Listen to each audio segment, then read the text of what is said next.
like to call this meeting to order for the Blackhawk County Board of Supervisors for January 10, 2023. Roll call, please, Mr. Veeder. Hall. Here. Little. Schwartz. Here. Trelka. Here. Leyland. Here. Would everyone please join us for a moment of silence as we reflect on our actions for today?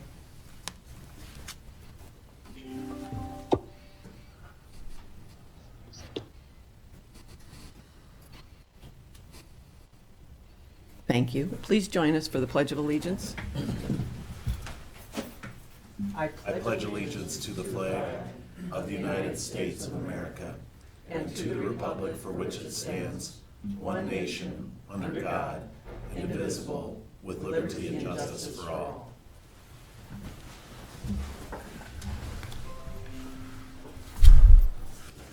Item 1 is the agenda received as proposed or amended. So moved. Second. And moved and seconded. All in favor, aye. Aye. Opposed? Thank you. Item 2 is public comments. Is there anyone in the audience today that would like to speak on something that is not on today's agenda? Is there anyone on Zoom? All right, moving on. Item 3 is years of service awards to employees with 20 or more years of service. Mr. Veeder? We have one presentation today. It is for Roger Samick of the Engineer's Office for 20 years of service. Is Roger here? Yep. Okay, Kathy. Thanks. Thank you. Thank him for his years of service for us, since he couldn't be here today. Claims and payments. This is a resolution that the Board of Supervisors approve expenditures and the county auditor be authorized to direct to issue checks. So moved. Second. Moved and seconded. Good morning, Board.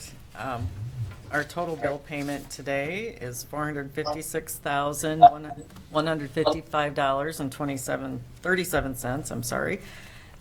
Some couple of significant things. We are paying $35,000 to VGM for a prepayment for a Blackhawk County Sheriff's website.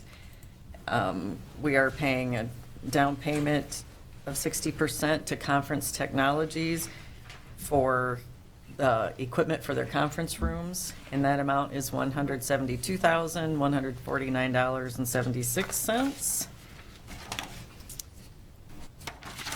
And those are all the large payments today. From the 60/40 fund, we are paying a total of $3,963.20. So everything appears to be in order, unless you have any questions. Michelle, you said the website. What was the VGM? Yeah, VGM Group, it says it's a payment for Blackhawk County Sheriff's Office Sheriff's Office. website Okay. development. Perfect. Everything in order, and we've been moved and seconded. Any questions other than that? Please answer as your name is called. Hall. Yes. Little. Yes. Schwartz. Yes. Trelka. Yes. Leyland. Yes. Item 5, presentation from Clifton Larson Allen for fiscal year 22 audit. And we have in person Mr. Moen with us today, but Miranda Wendland on Zoom who will be doing the presentation. Good morning. Good morning. Good morning. Is everyone able to hear and see my screen? Yes. All right. Well, thank you for the opportunity to be here this morning. As Linda mentioned, I'm Miranda Wentland with CLA, and Andrew is in the room, and we're here to present the results of the fiscal year 2022 financial statement audit. So I will start by going through some of the communications that are required by audit standards. Then we'll take a look at the financial results, get into any financial statement findings, recommendations that were noted as part of the audit, as well as federal award findings, question costs, and Iowa State compliance findings. All right, so as auditors, it is our responsibility to provide an opinion on the fair presentation of the financial statements. We do that by applying a risk-based audit approach. So we take a look and we identify those accounts that have significant account balances or a significant amount of activity flowing through the account on an annual basis. We then design procedures to address and get comfortable with the balances that are reported in those accounts. When we look at your balance sheet, we are able to confirm quite a few accounts, cash, investments, long-term debt. We're able to confirm those with third parties. We're also able to get a confirmation from the state of Iowa on all of the intergovernmental payments that were received during the year. So heavy reliance on third-party confirmations. And then we also do quite a few detailed tests where we're pulling transactions, we're tracing it back to supporting documentations, agreements, invoices, making sure that what is in the accounting system can be supported by the county. All right, so when we do want to indicate that management is overall responsible for the accounting policies, procedures, and most of the highlighted or key procedures or policies, are outlined in Note 1 to the financial statements. If you were to compare the fiscal year 21 to 22 financial statements, you'd see a lot of comparability. The county did implement one new accounting standard this year, and that's GASB 87. But it turned out that based on the leasing activity within the county, that there wasn't a material impact on the county's financial statements. Management provided us a representation letter indicating that as far as they knew, all of the information and transactions that occurred in 22 were properly reflected in the accounting system and have been reported properly within the financial statements. There were no delays in performing the audit or issuing the financial statements, no disagreements with management regarding accounting, reporting, or auditing matters, and as far as we know, there were no consultations with other independent accountants on matters that could impact the financial statements. So as we perform those audit procedures, we did propose one audit adjustment that we considered to be material, and that was related to the reporting of construction in progress. That has been an area where we've proposed adjustments in the past. The total adjustment was about $1.8 million. Management reviewed our proposed adjustment, agreed with it, and it is properly reported in the financial statements. We do have one what we consider uncorrected misstatement, and that relates to that new auditing or accounting standard around leases. The lease balance was determined to be immaterial, so it is not reported within the financial statements. However, there is a balance associated with that, so we just wanted to make sure the board was aware that there should be a lease receivable on the books of about $185,000, offset by deferred inflows of resources of $186,000. So no impact on ending net position for the county. Management decided to pass on that due to the small size, and we agreed with passing on that adjustment. All right, so next we'll look at the financial results. So you should have an electronic and even a paper copy of the county's financial statements. Financial statements can be broken down into 5 different sections: the introduction, basic financials, required and other supplementary information, statisticals, and then the single audit section, which is your federal awards section. If you are short on time and can't get through the entire report, I would recommend looking at the management discussion and analysis. There's summary financial statements within there, comparatives 21 to 22, and also a good narrative by management explaining what happened during the year and what caused some of those changes. Another piece that I like to look at is the governmental fund financial statement that can be found on page 23 through 27, and I've summarized that governmental financial statement on the next few slides. All right, so what we've got here is basically your income statement. It shows revenues, expenditures, other financing sources and uses, so we can get down to that net change in fund balance, your beginning fund balance for the year, and then how you ended the year. So I like to flip ahead and kind of know what happened in total before we look at the individual funds. So the county started the fiscal year at $57.8 million in fund balance and ended the year at 58.8. So just under $1 million overall positive change in fund balance, came in at $982,000. So as you'll see, some funds had a positive change in fund balance and others had a negative change based on operations. So we go back here. So the general fund here is a primary operating for the fund for the county.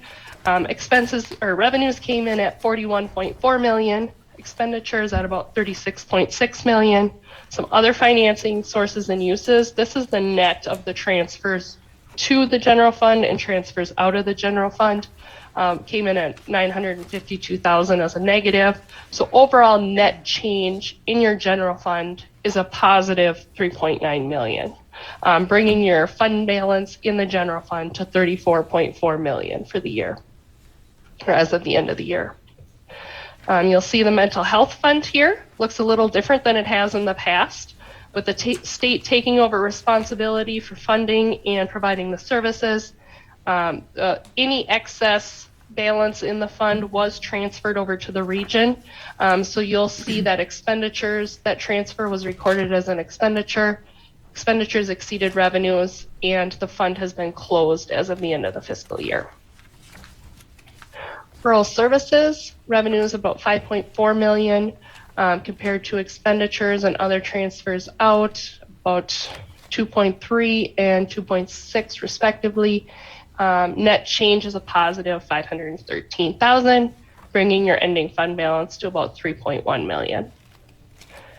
Secondary roads relies heavily on transfers here to keep that net change positive. Overall change was positive of about 239,000. Quite a bit of activity in that fund this year with various projects going on within the county. Ending fund balance of about 4.6 million. That fund balance is reported as restricted. Non-spendable represents your inventory balances. You have three other major funds here. The debt service fund. Revenues came in about 5 million compared to expenditures of 6.1. Some transfers in from other funds, resulting in a net change of a negative 660,000. We do expect that that'll continue to be negative going forward, just based on how GAAP accounting is working. The county issued bonds on behalf of the Solid Waste Commission, so there's a $6.7 million receivable, which is causing you to have a significant restricted fund balance in that account. So as those payments are made, the fund balance will continue to decrease. Capital Projects Fund. Again, spending was planned there as you spend down bond proceeds from prior years. Overall, about $2.1 million deficit in fund balance, or negative change in fund balance, bringing your ending fund balance in your capital project down to about 6.4 million. And that can be broken down to 4.3 or so as restricted, and 2.1 in the fund is assigned by management for capital projects. New this year is the American Rescue Program Fund. This is your ARPA dollars. So what's unique about that is the county received about 13 million in ARPA dollars this year, but you'll see only 1.7 million was recognized as revenue. So GAAP, those accounting standards have us only recognize revenue as the county has incurred eligible expenses. So eligible expenses, about 1.4 million was incurred in the general fund and transferred to that fund. And then there was 327,000 in other costs charged to your ARPA fund. So 1.7 million was recognized as revenue. If we were to look at the balance sheet for this fund, we would see a significant cash balance offset by unearned revenue. So the county is holding the cash. You won't recognize revenue until expenses are incurred. So there's a matching principle that's going to occur every year. And your non-major funds here, that is kind of the aggregate of all those minor funds. So we're looking at about 991,000 in fund balance, and that is made up of these 5 different funds here. Your largest being resource enhancement and protection, and sheriff's commissary. We had several unique items this year with the ARPA dollars, and then there was also the opioid settlement that occurred at a national level. So the county did recognize their proportionate share of the opioid receivable. So there's a $2.6 million receivable on your books right now, and that's expected to be collected over the next 18 years. So that won't be recognized as revenue to the county until it's received, but there is a balance on your balance sheet to reflect that that balance is due to the county. Right. So those are your governmental funds. The county does report 2 enterprise funds, rural water and sewer. Not a lot of fluctuation in the activity in these funds other than there was a transfer into the sewer fund of about $735,000, and that's to fund future capital that is expected to be incurred in fiscal 23. So end of year position, $1.6 million in the sewer fund and $433,000 in your water fund. So when we look at those financial statements, that is on a modified basis. So the county does also report on a full accrual basis, which is more like what you would see for financial statements for a normal operating business. And that is you add back your capital assets and your long-term debt.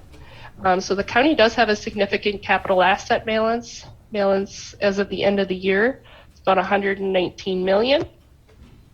In your governmental activities, 8.1 million is construction that's in progress that hasn't been completed. That'll get moved to buildings and infrastructure as the work is completed in future years. In your business type, that's your rural water and sewer, about $5.5 million in cost, offset by $4.5 million in depreciation. So net book value is about $1 million in enterprise assets. So those assets are offset with some long-term obligations. Overall general obligation bonds, about $16.7 million, and some premiums on those bonds that'll be amortized over the life of the bond or term of the bond. Brings your net general obligation bond to about $17 million. You've got an other post-employment benefit liability of about $2.2 million, and then compensated absences came in at about $1.9 million. That represents vacation and sick time earned by employees, but not yet used or paid out. You'll see the $17 million for general obligation debt is scheduled to be paid out between now and 2031. All right, so we get from those governmental activities where you had about $58.8 million in fund balance. We had those capital assets, all those long-term debt.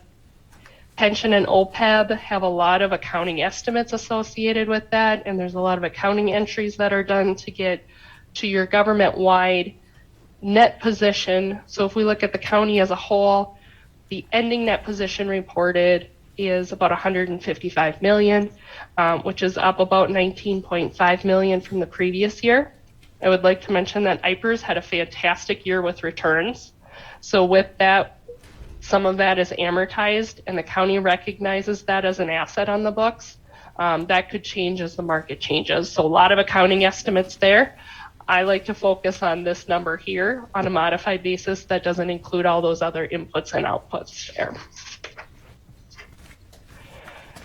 All right, so if we go back to that $58 million and we look at how does that fund balance compare to the county's expenditures, we compared that to fiscal year 2022 expenditures. Kind of a healthy fund balance level would be anywhere from 3 to 5 months or 25 to 40% of expenditures available in reserves. And you'll see here that the county is well above those balances across the funds. So a lot of very healthy fund balances. If we look a little, and I would like to note this is all fund balances. So some of these fund balances are restricted, so they're not available for general operations of the county. Since your general fund is your primary operating fund, we like to look at that a little bit closer and analyze fund balance. So ending fund balance is $34.4 million. There are some restrictions, some non-spendable fund balance. So if we drill down and get to just the balance that's available for spending, what's called unassigned within the financials, that's about $27.5 million, which brings down that percentage a little bit. Between 21 and 22, you're between 72 to 75% of expenditures. Again, very healthy general fund. All right.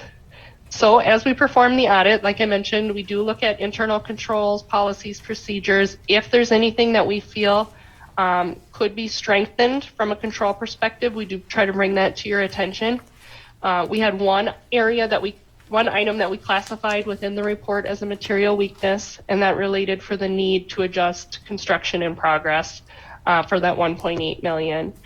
We would like to see maybe stronger controls around the generation of the capital asset schedules, just to have that second set of eyes on there to try to prevent the need for adjustments. But overall, for a county your size, to only have one material audit adjustment is fantastic. So really want to thank all the finance individuals that put a lot of effort into making sure the information we do get is accurate. All right, and then on the federal spending, so total federal expenditures for fiscal year 22 was $3,170,000. We're required to test about 40% of those expenditures to meet the guidelines. So we selected the Coronavirus State and Local Fiscal Recovery Fund program, which is funded through ARPA. That program reported about 1.7 million in expenditures for the year, so that got us to about 55% of total spending as we performed the test. So when we selected that program, there's multiple different compliance areas that we need to check as part of that single audit. We had one finding noted as we did all those different tests, and that related to suspension and debarment. We had pulled a sample of 2 vendors, and anytime the county pays a vendor more than $25,000, the county is responsible for maintaining documentation that shows that that vendor is not suspended or debarred.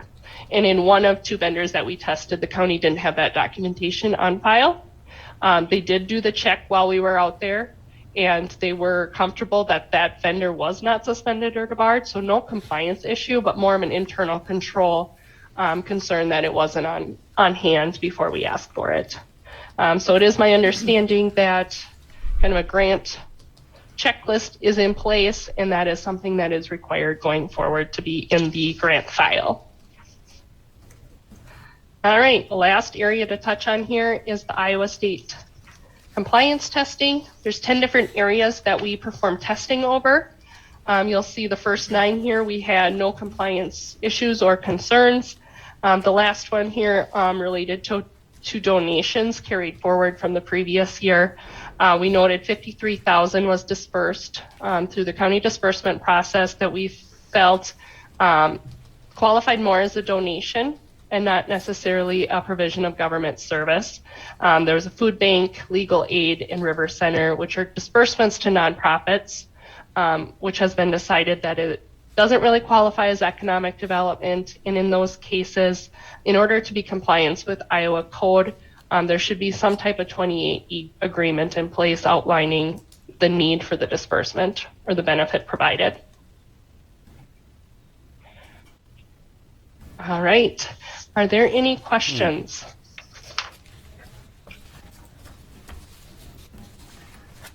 Any questions from any of the board members?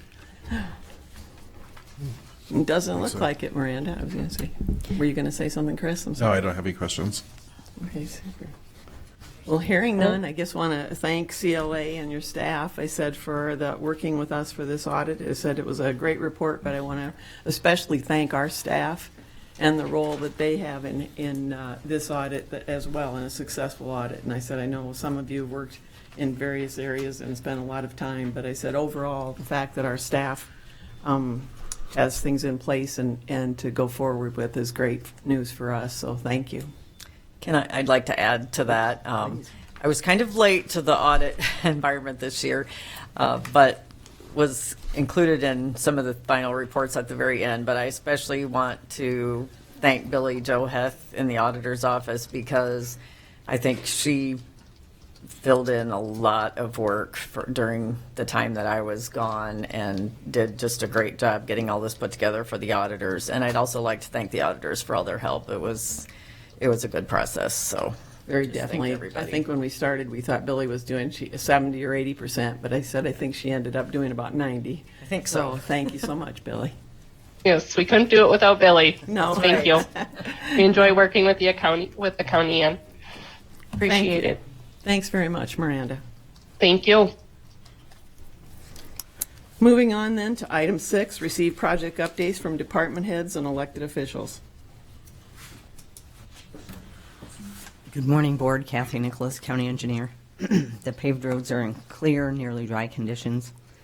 The gravel roads are improving. They are drying out. There are still some roads that have quite a few potholes on them. We will get those filled in as we are out blading in the next week. The secondary road staff is out cutting brush in some selected areas. And then in-house, we are working on bridge inspection, reporting, and then getting ready for projects the upcoming construction season. Can I answer any questions at this time? Thank you. Thank you. Good morning. Morning. Edith Bessemer, HR Director. Just wanted to let you know tomorrow is our department head meeting, first meeting of the year for department heads. So I'll be sending out an agenda for that, and board is welcome to attend that. We're also going to discuss the schedule for the classification compensation staff meetings, which I briefly talked about last week. That is going to begin on Tuesday, January 24th. We are looking at starting early in the morning. First stop will be secondary roads before they get on the roads at 7:30 in the morning at their Longfellow shop. And then we'll be going to the board meeting at 9 a.m. And then from there, I'll likely leave that meeting if it is early, and I'll ask to not have my budget session anytime or anything around HR on the 24th, because we're going to head out to the health department for 2 sessions there with VA, General Assistance, Health Department, or any county courthouse staff that want to attend there. And then in the afternoon, I've worked with Brian Williams and the state to have a courthouse or a courtroom available to accommodate larger groups of employees. But we plan to have 2 meetings in the afternoon here in the courthouse, and then we'll be out at Hartman Reserve to end that day. The next day is Wednesday. We're going to likely start early in the morning again with the sheriff's office, try to hit them at shift change, and also try to visit dispatch. For the department heads, the schedule is pretty fluid and flexible, but I at least wanted to give kind of a template for what we can expect so we can roll this out. If any employees are unable or supervisors unable to attend one of these sessions, there will be a virtual option too. So just wanted to relay all of that to you all today. So, all right, thank you. Busy month. Yes. Good morning. Morning.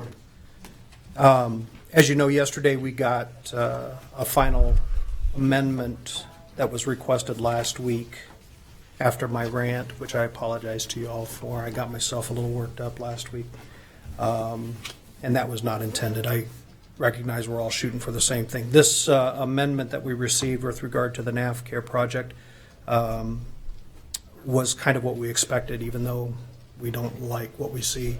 I got your email, Tavis, to answer. The finishing of this fiscal year will be about 41%, then a 3.99% for year 2, and then 4% for year 4, or that final year, year 3, I guess. So that's the way those numbers are flushing out at first blush. So it gives you a little bit of option. We look forward to working with you with regard to that. And again, from the bottom of my heart, I appreciate what you do for us, and I look forward to working with you on it. Thanks. Thank you. Thank you. Any other department heads or elected officials? Anyone on Zoom that would like to report? Hearing none, we'll move on to item 7, minutes approved for January 3rd, 2023. So moved. Second. It's been moved and seconded. Any discussion? All in favor, aye. Aye. Opposed? Minutes are approved. Item 8 is the hearings. There are 2 hearings today regarding a bid opening for the guardrail repair at various locations in Black Hawk County, and following that is a bid opening for the bridge deck repairs at various locations through Black Hawk County. Consent agenda. The following items are acted upon by a single resolution. So moved. Second. And moved and seconded. Are there any items anyone wishes to discuss or pull out for tabling? Hearing none. We'll move on with voice vote, please. And please answer as your name is called. Little, Yes. Schwartz, Yes. Trelka, Yes. Hall, Yes. Leyland. Yes. Item 10, contracts and agreements. Resolution that the Title VI agreement between Blackhawk County and the Iowa Department of Transportation naming Amanda Fesenmeyer, the County Human Resources Director, as the designated Title VI coordinator be approved, as recommended by Catherine Nicholas, County Engineer. So moved. Second. And moved and seconded. Kathy, would you? Yeah, as I told you in the email, this is an annual signature that's required by the Iowa DOT as a condition of us receiving federal funds. We are designating Amanda as the coordinator for Title VI, meaning that we will comply with Title VI of the Civil Rights Act. I would ask that you approve this. Thank you. Any other questions? All right. It's been moved and seconded. Please answer as your name is called. Schwartz, Yes. Trelka, Yes. Hall, Yes. Little, Yes. Leyland. Yes. Resolution passes.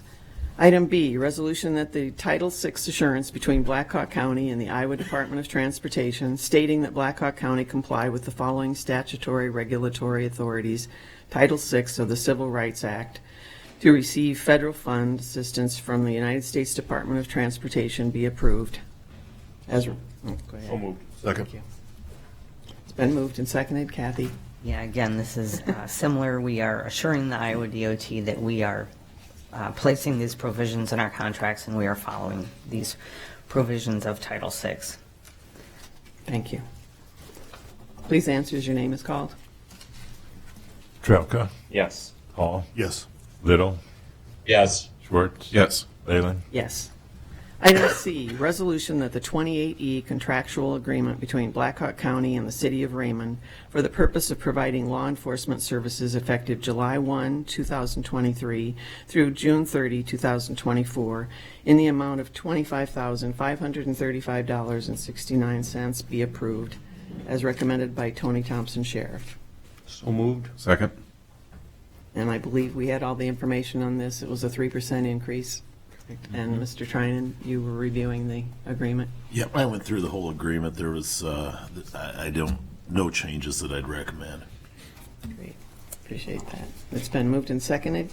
Please answer as your name is called. Hall, Yes. Little, Yes. Schwartz, Yes. Trelka, Yes. Leyland. Yes. Moving on to other business. Resolution that the request by Carter and Betty Bethke to vacate an approximately 240 feet by 57 feet, resulting in 13,680 square feet, portion of Alexander Road right-of-way at east of 4847 Logan Avenue be approved and the auditor be directed to certify a copy of the resolution for the recorder. So moved. Second. And moved and seconded.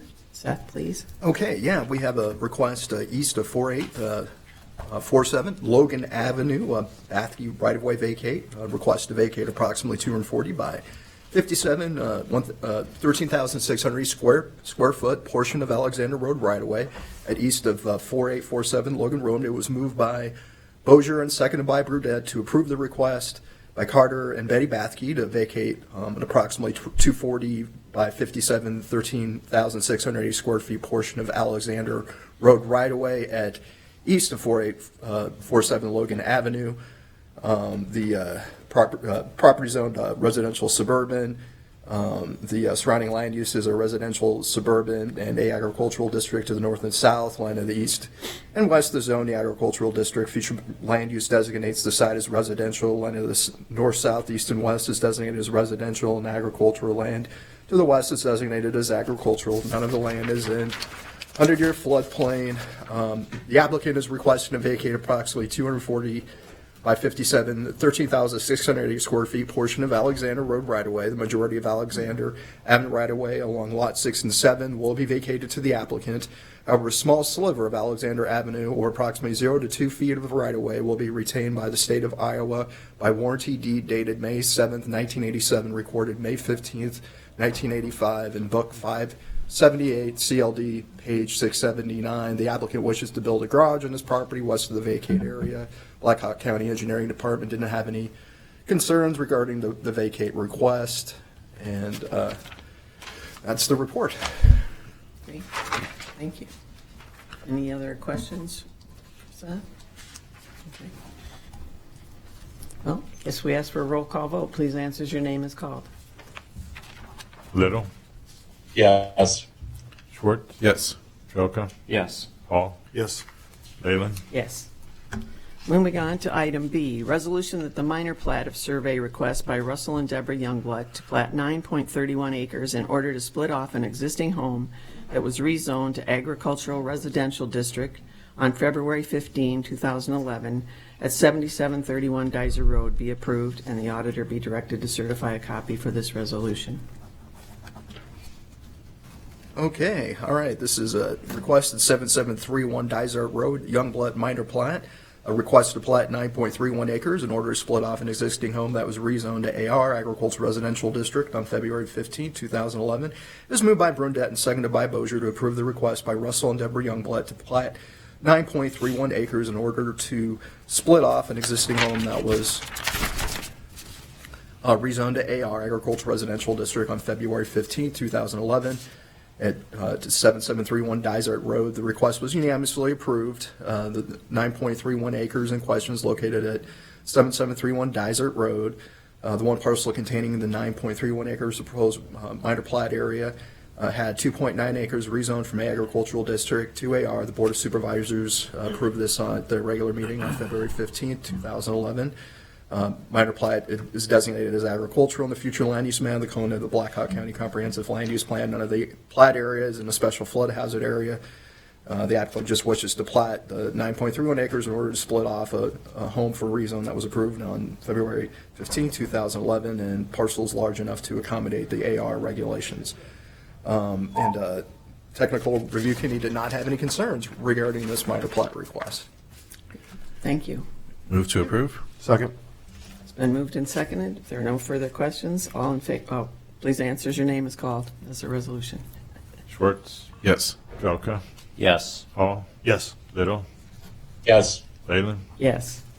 Item C, motion to direct the county auditor to advertise for a public hearing to be held at 9:05 on Tuesday, January 24th, 2023, in the boardroom on the proposed ordinance from a request from Michelle Bond to rezone 1.51 acres from agricultural district to agricultural residential in order to construct a new single-family home north of 5334 Big Woods Road. So moved. Second. It's been moved and seconded. Is there any questions or comments? Hearing none. All in favor? Aye. Aye. Opposed? Motion passes. Item D, motion to approve the reappointment of Dr. Mark Bickley as the Blackhawk County Medical Examiner for a 2-year term to expire on December 31st, 2024. So moved. Second. Been moved and seconded. Any discussion? All in favor, say aye. Aye. Opposed? Motion passes. Motion to approve the reappointment of Dr. Laval Peliquin to the Blackhawk County Board of Adjustment for a 5-year term to expire November 1st, 2027. So moved. Second. Been moved and seconded. No discussion. All in favor, say aye. Aye. Aye. Opposed?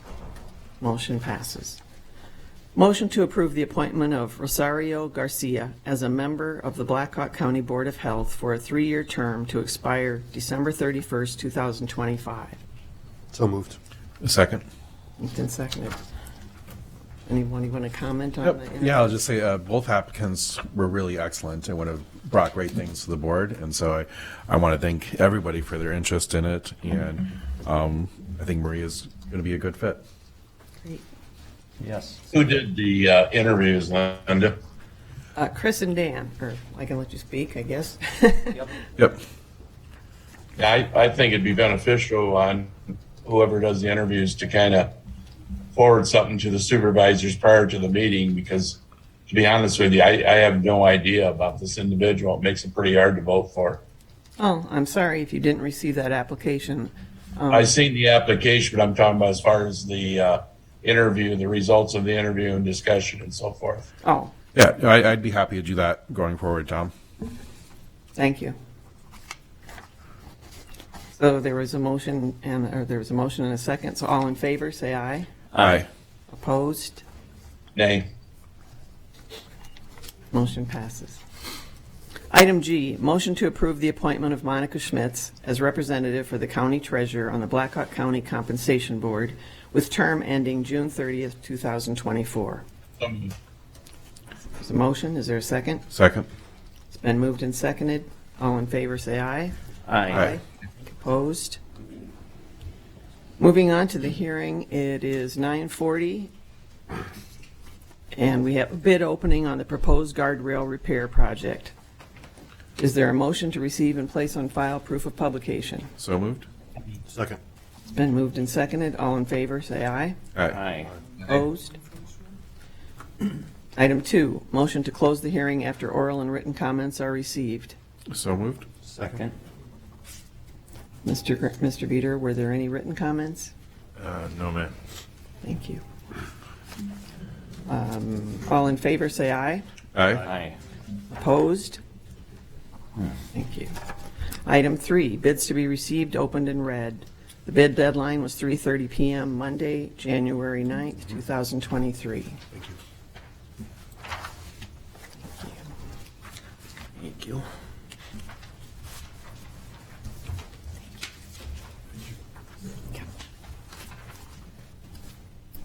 What was the engineer estimate of?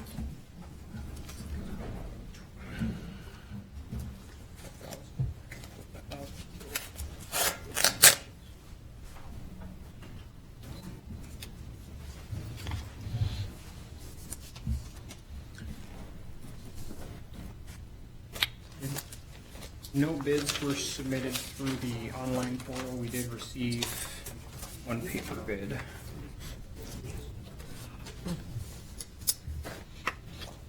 The first bid comes from Dave Grip Construction, Williamsburg, Iowa. They have submitted a bid bond.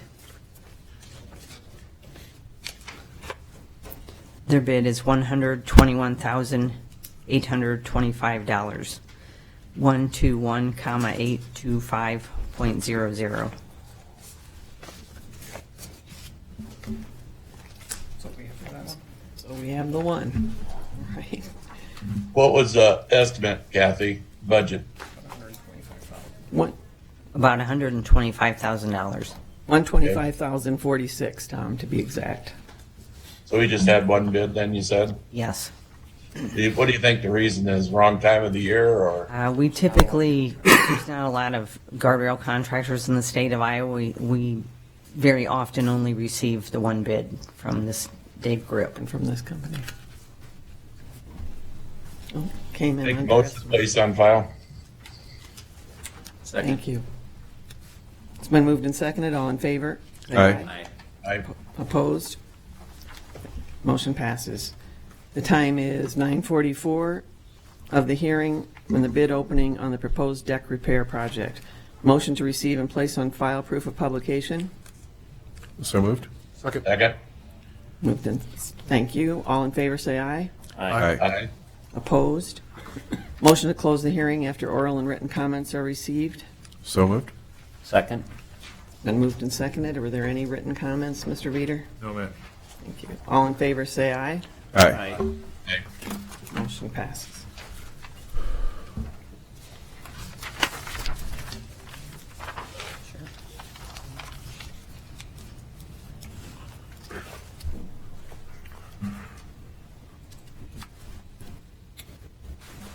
Five bids total. I'll just open them and you can read them.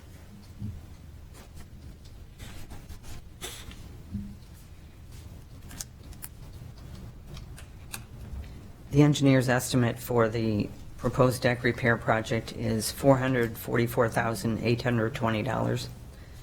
It looks like we've received 5 bids, electronic bids. The first one is from Kramer and Associates Incorporated, $562,195. You guys can see it on the screen, right? Mm-hmm. Okay. The second bid comes from PCI Roads at $711,493.40. The third bid comes from Peterson Contractors Incorporated at $691,420.95. Boulder Contracting Incorporated is the fourth bid at $446,061. And then the final bid, the fifth bid, comes from Jasper Construction Services at $445, excuse me.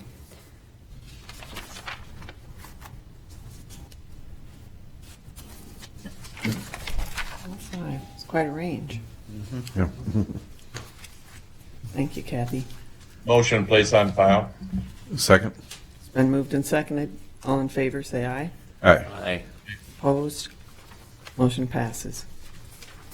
Item J, discussion and possible board action on the NAFCARE amendment. I know we received emails yesterday that Mr. Brad McLean, I think, was going to be on Zoom, but he was traveling, so I don't know if he'll be speaking. He also was going to have several staff members, or at least a few staff members, online as well to talk about the amendment. So I don't know who's going to be speaking today.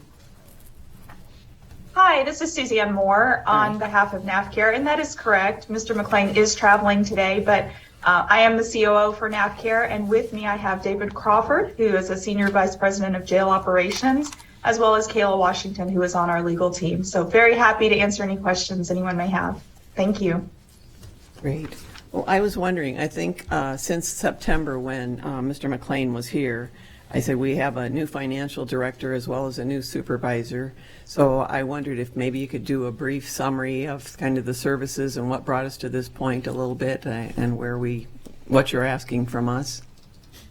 Absolutely, happy to do that, and David you can certainly chime in since you've been at the site more. But NAFCARE has really enjoyed the partnership that we have had with Blackhawk County since I think 2000. So it's been a very long-standing, productive partnership, during which time we've been able to attain a lot of great healthcare goals for the patients.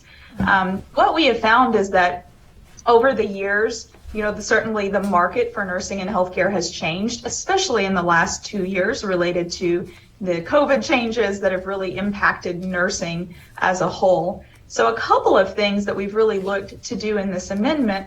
One is to provide a staffing that better reflects the needs of the patients and nurse retention. So one of the things we've realized over the last couple of years is that having only one nurse on shift, especially in the evenings and nights, has been very difficult, both in terms of caring for the patients, and nurses do not seem to want to work alone. They are not comfortable with that, and so we've had a lot of difficulty with nurse retention. So in our new staffing matrix, we are providing 2 nurses at all times 24/7 in the facility, really to ensure that patient care is delivered and to make sure that our nurses are comfortable with their licensure and their setting. And then we've also looked at raising the COLA increase simply again due to inflation. So what has happened is over the years, there have been a few years where we did not request any sort of inflationary increase at all. We worked with the sheriff and just kept to the contract pricing flat because we really did appreciate the partnership. And that kind of caught up with us. And so especially over the last couple of years, we've seen over a 20% increase in the market in terms of nurse wages. And then especially over the last several months, we've really had a difficult time in terms of recruitment and retention. We also opened the Polk County facility over the last year, and that contract is significantly higher in terms of the financial amount available for nurse wages, and has really been eye-opening, I think, for us in terms of seeing what the market is in these areas and what we need to do in order to be competitive. David, do you want to add anything in terms of what we've been working on at the facility and accomplished over the last few years? Yes. So as you know, too, over the last few years, we've had a significant increase of patients that require mental health care. We've been working diligent with some of the county members, mental health team to provide services for those patients. With that being said, there's an increase of medications that have to be passed, mental health services that have to be provided. We're trying to make sure that we can maintain our standards according to NCCHC to govern our work.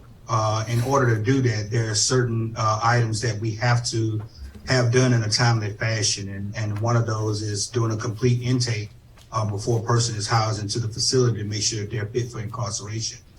What we've discovered is that, due to the lack of staffing, having an able body on the night shift, we were falling behind on some of those items, and then depending on the day shift to catch up and keep up with them. So we're really looking to make sure that we can beef up our staffing just a little bit to make sure that we can provide quality care for the inmates there at Black Hawk County.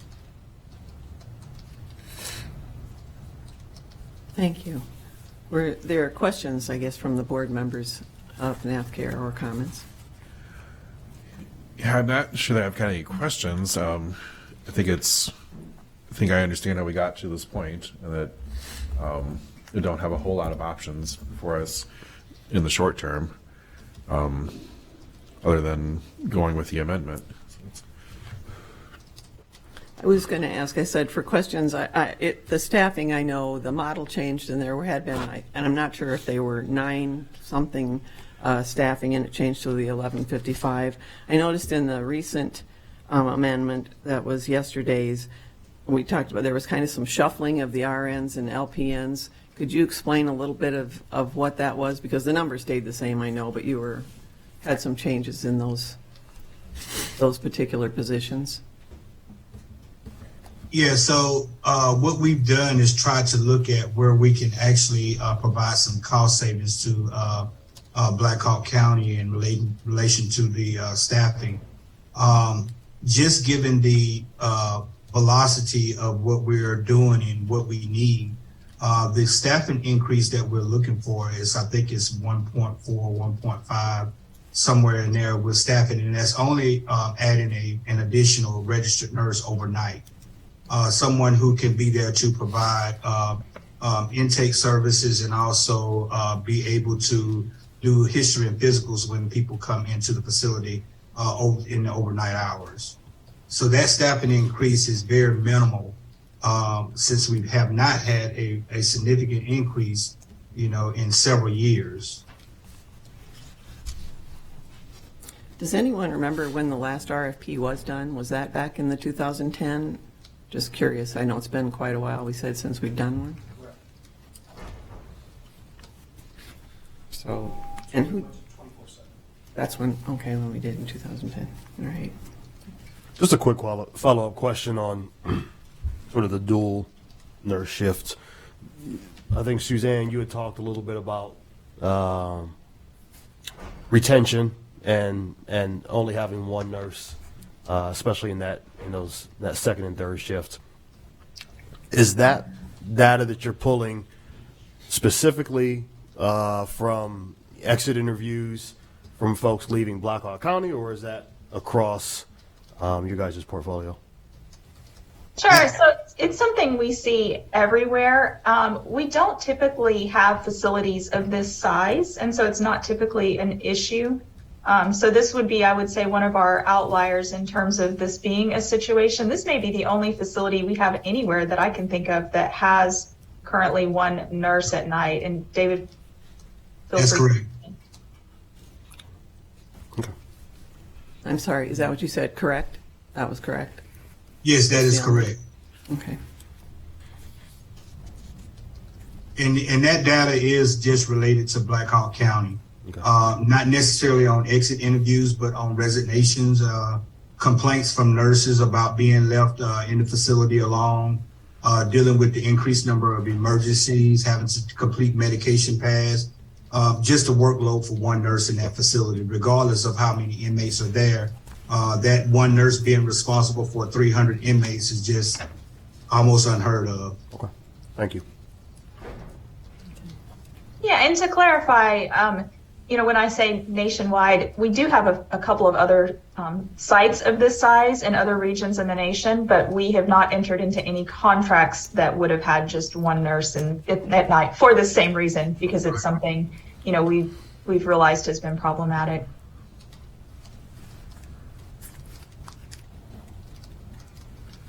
Any comments or? I know there'd been some interest in the board, I think because of the time that hadn't been, that we had gone by, that we hadn't done an RFP.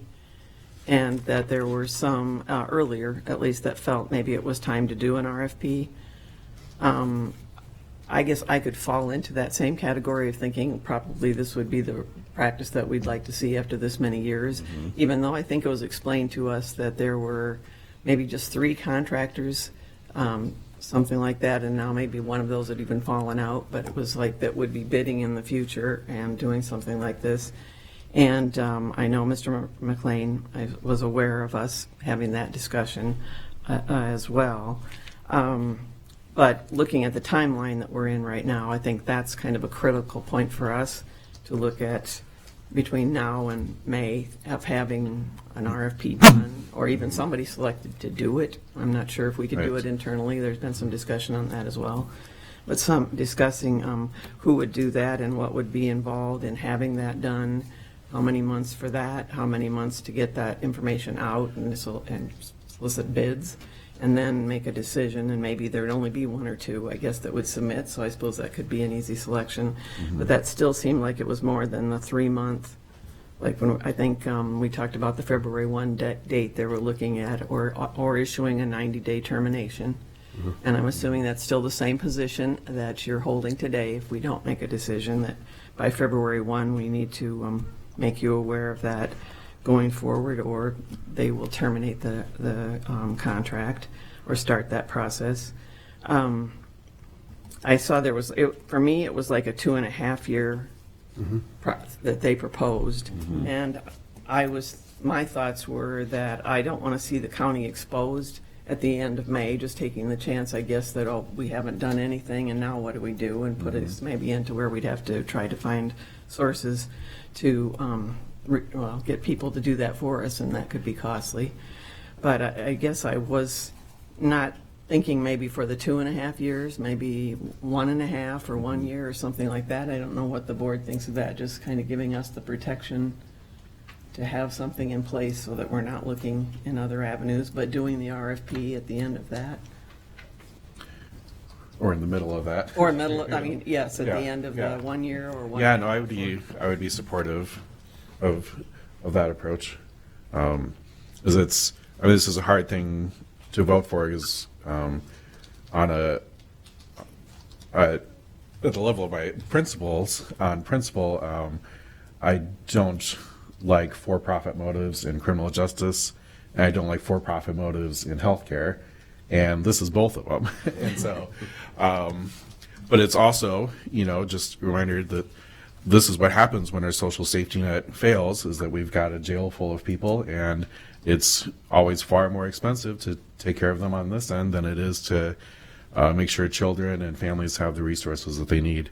And that's a problem for all of society to work on. But I would support doing a year contract, and then in the meantime getting it out to bid, or as I've mentioned before, explore bringing this all completely in-house. I mean, as we see that wages are going to keep going up, and there's going to keep being scarcity in healthcare, and we can both provide even more competitive wages by potentially cutting the middle person out. Obviously, it takes a lot of thought and it takes a lot of investment, but that's the route I'm most interested in, is bringing as much of this in-house as possible.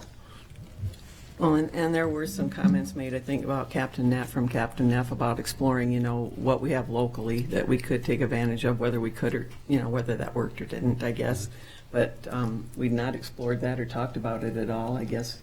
I think maybe the sheriff brought it up even, that there were other avenues for us to consider, but I guess bottom line maybe will result in same services and going out for what we're doing now. But I think we're ultimately at a spot where we can't afford to just say we're going to send it to RFP and whatever happens, within the next couple of months.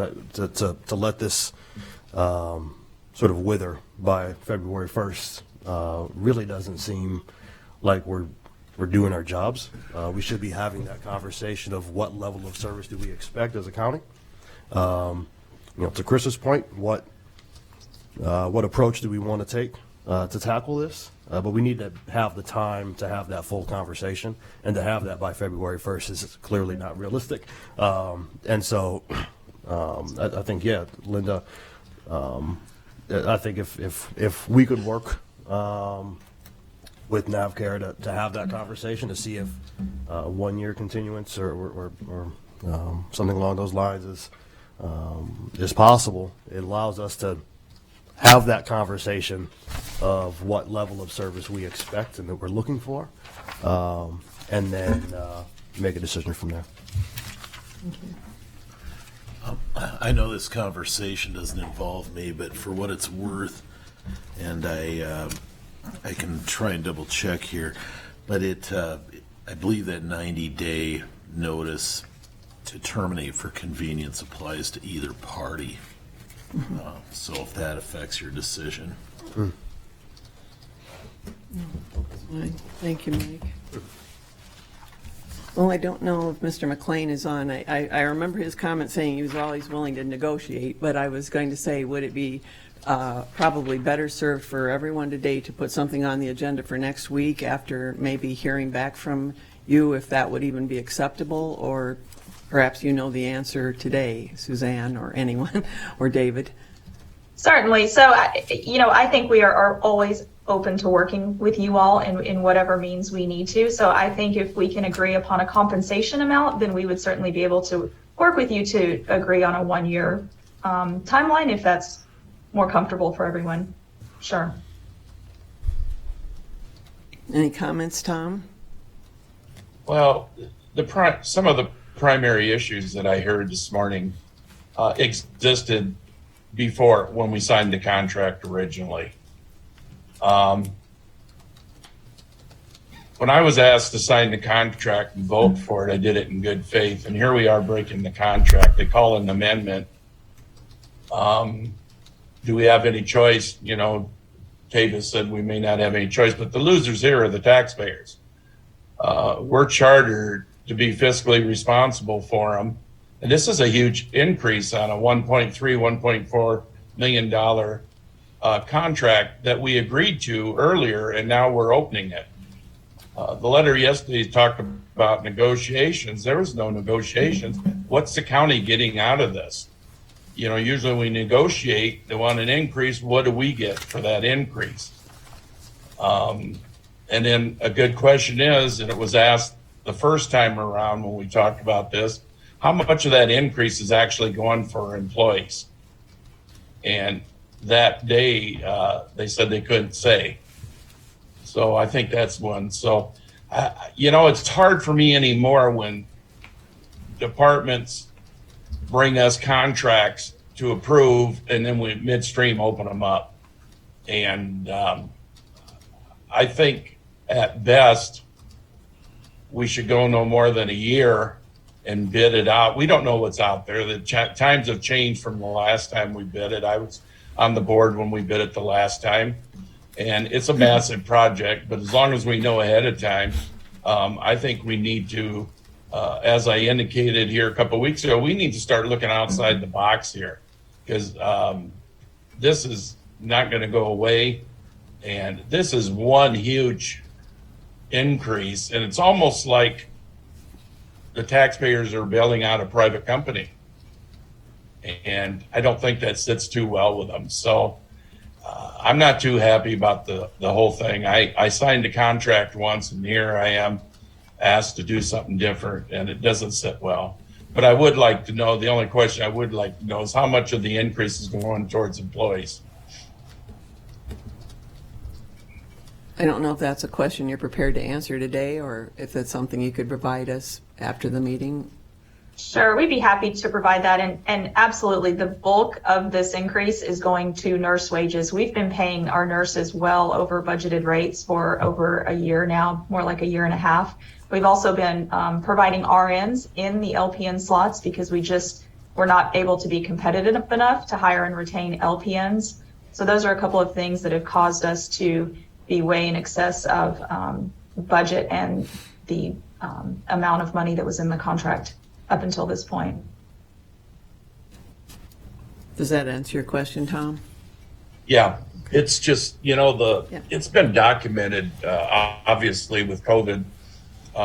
Since then, we've lost a lot of nurses, but it's also been documented by our own health department 5 years ago, telling us we had shortage of nurses. So this isn't really nothing new.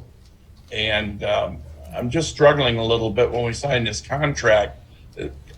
They agreed to have the nurse on one shift and not the other shifts. Well, it was all right then, but it's not all right now. And it wasn't to the jail is about the same size population wise as it was then. And, sometimes you get a contract from somebody just to get the contract, and then this is what happens midstream. And again, it doesn't make me happy for a couple of reasons. The huge increase, and also that we, in good faith, signed the contract earlier, and here we are opening it back up. So I think it kind of sets a precedence for the future on other contracts. Well, each one to be taken, I suppose, at its own value. You're right. We'll see what happens in the future. I certainly could, and I understand what you're saying too, as far as you accept low bids or bids when they do the RFPs, and you don't expect them to probably increase mid-term. So this was a little bit unique for us, I think, too, as a first time for that. And do you have anything else to say, Suzanne or David, too, on those questions or comments? Please feel free. Yeah, you certainly understand that position and understand the frustration. I think a lot of hospitals and just healthcare in general is going through this same thing.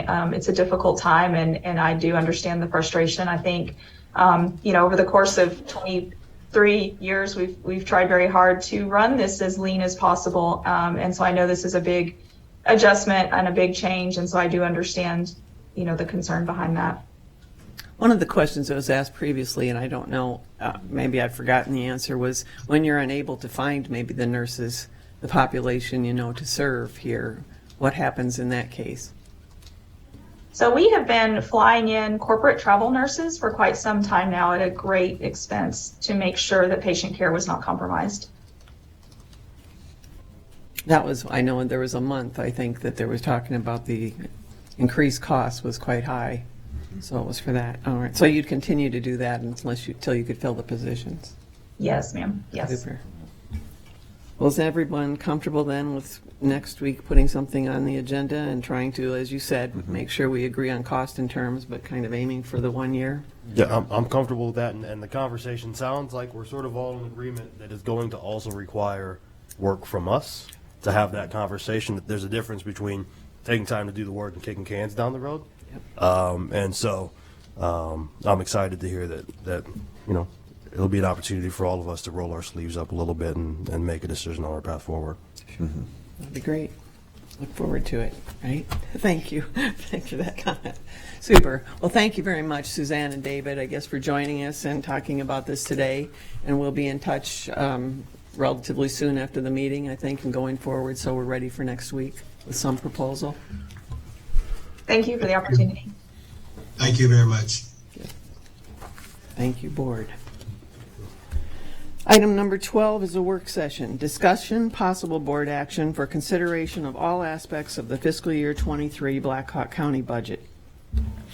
So I need to ask a favor. Could we have like a 5-minute break while I get set up? Because I need a cord to get plugged in, a couple little things, if you don't mind. Sure. That sounds Thank good. you. Thank you. Help. We'll meet back at 10:15. Well, I don't think I can, I have internet. I like the way it was framed. Okay, so why isn't it coming in presentation? A lot of what? A lot of investment we can make. Investment. Okay, well, it's not I going to the heard presentation the mode, best so what's part up is with a lot of that? mess we can make. It was like, Should have stayed up a This little week? while. wait till later. I'd have been up all night. I was up enough as it was worrying about this. I meant stayed up out of my seat. Oh, you should have stayed. I thought you said me. No, heck no. You could have. I should have been in here practicing. That would be one of those paybacks of bitch kind of things. I would never see that. Sure you wouldn't. Don't make me Now, remind to you. told me that. Yeah, Not to you. And find out a little bit lay of the land here. I'm kind of waiting. I might I know we're say ready, it, but, yes. Can I make a bit? yes. So there Yeah, is a, we didn't have to hold it right to 10:15. I was just Sorry, trying to- there's a motion. Yes. just tried to squash. Sorry, I did not realize you were. There is movement. Yeah, don't Because I enter got a revised. don't enter the got speaker. Another motion to amend their motion to sell real estate yesterday. I didn't get a chance to really look through But I it. don't think they've approved a plan yet, is the funny thing. And that's okay, they can still sell. So we're gonna pay for that this year, though, lowering those taxes last year. Right. Really? Okay. So I can All of a reach sudden, we're out. gonna, Yeah. we'll have to hit that, let alone what we might have to with other things. I think they are. I think there's somebody limited by it. I don't know if they've got. And we'll see with the state legislature is hell-bent on passing something about property taxes. I know it, I was wondering if, because I didn't read that. I saw that article she was pointing out even in here, and I thought I didn't read it like I thought I'd get a chance to Right. before, so I was hoping she talks about it a little bit, but I was like, I don't know if we know what, it's just that's where they're coming. Kind of like that's the direction he wants to go. Court disagrees, and we gotta live with I what did see him walk in. we're talking about. Like, Maybe he didn't make the pit stop. I mean, this isn't jump change. Yeah, and so bear with me on it, but if they, it's all up to the makers. She went to the bathroom, and then he was gone, so I How said, that comes out, but it should be ours, and if they disagree, they might have some appeal rights too. that's what I said. I said to Chris, I don't want to do a hissy fit while I'm online. Let's assume we don't have to do that. I also can call the U.S. trustee and see if she knows. Can't tell time. I would know the attorney who was working with the U.S. trustee's office on this. And I've been in touch with her a couple times before about this matter. I just gotta make sure I've got her number. I just know there's something moving because, like I said, they requested research. Maybe I'll call Ron Martin first. He's the debtor's attorney on it, and You to see Dan? he's always been up front. He walked in here, it was like, yeah. First priority. Okay, I mean, we can go ahead, but Who I think acquired the mortgage that used he to went be. and ran in there, but there he I goes. wanna say it's with one of the banks, like, Thank you. I don't know which one it was. It wasn't Bank Iowa. It would have been somebody else. We'll call the meeting back to order after this recess. We're in the Blackhawk County Fiscal Year 2024 budget presentation. Ms.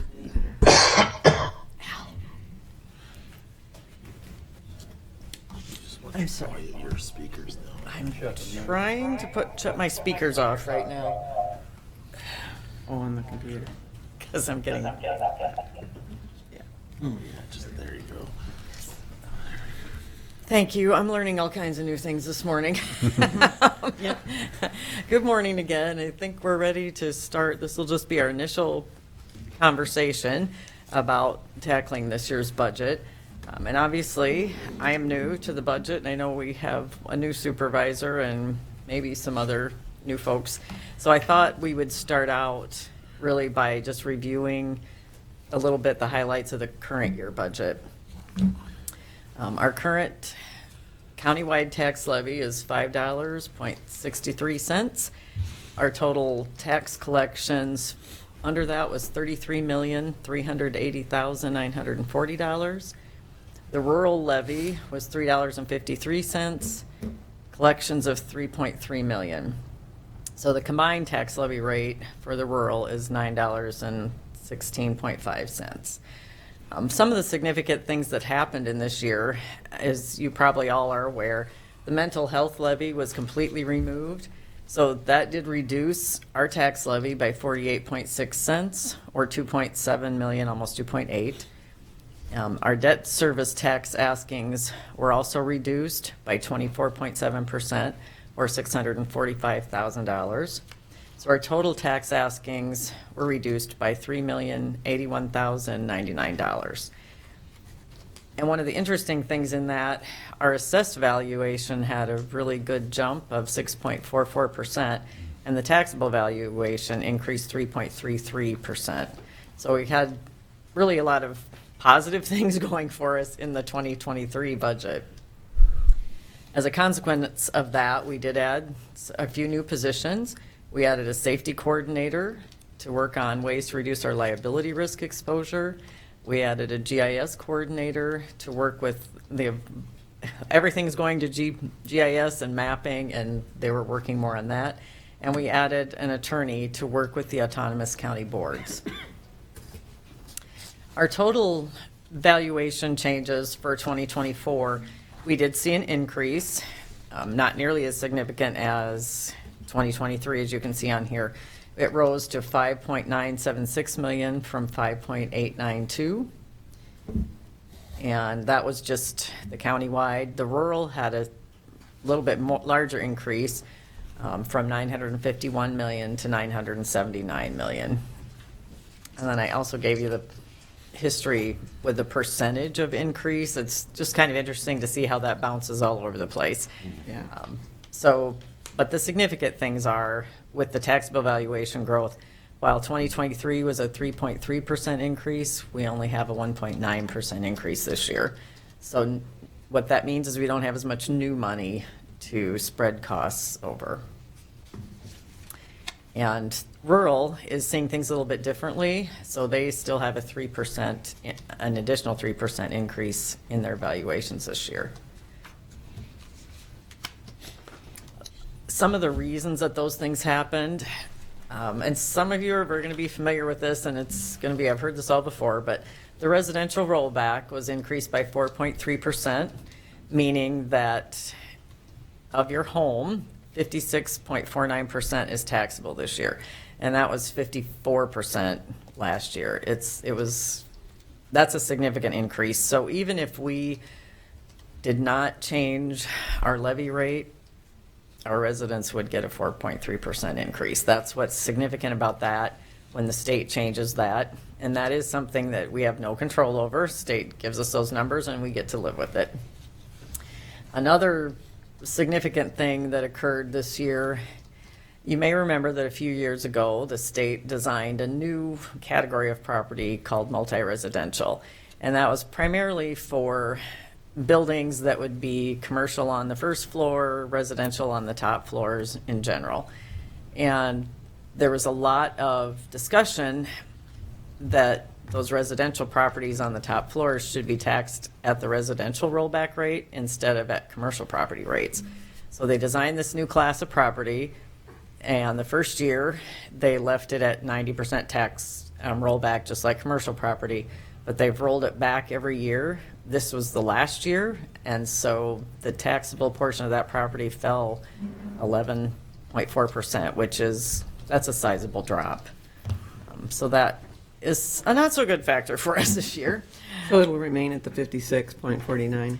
Now they're going to be Going at the forward. 56.49, yes. And in the future now, they will fluctuate just like residential property. So as the residential property rollback changes, the multi-res is with that. They've actually eliminated that category. So it's just will look like residential now. And we'll see that as we look at some other information that I'll provide to you in the future. Another interesting thing that happened last session, legislative session at the state, the business property tax credit was repealed. You may remember back in 2013 when the state undertook great property tax reform. And when I say great, I mean significant. I don't necessarily mean good or bad, just large. Yes, there were two pieces to that law. They started rolling back commercial property, and they made some other valuation changes too.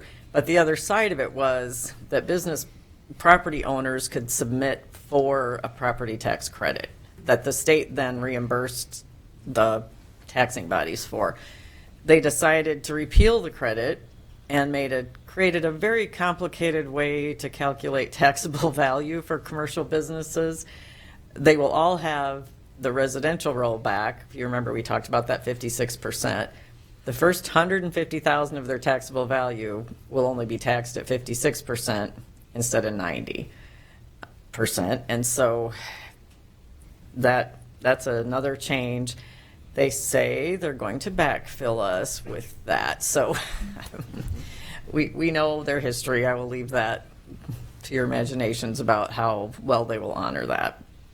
Might for a year or so, at least for the first few years, maybe. But Yes, I'm assuming for a few years, although, as I mentioned in a later slide, the January 3rd Courier headline got me very nervous that they're already talking about it's property tax reform year. And I thought, we haven't even recovered from the 2012 property tax reform yet, and now you want to do it again.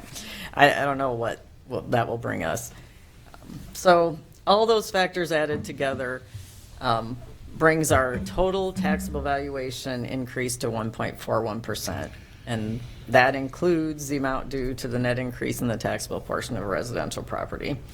I see I lost a parenthesis there somewhere, but so though, just going into the budget, those are key things to remember. We'll be visiting them again more. The next topic I just wanted to bring up today, because this is very time sensitive, I think, for all the cities in Black Hawk County that participate in consolidated communications and emergency management. Consolidated Communications is currently proposing to be combined with the operations of the Emergency Management Commission, and they want that entire entity to be funded using a countywide emergency management agency levy. And this conversation's been started, I don't know, probably about 7 years ago.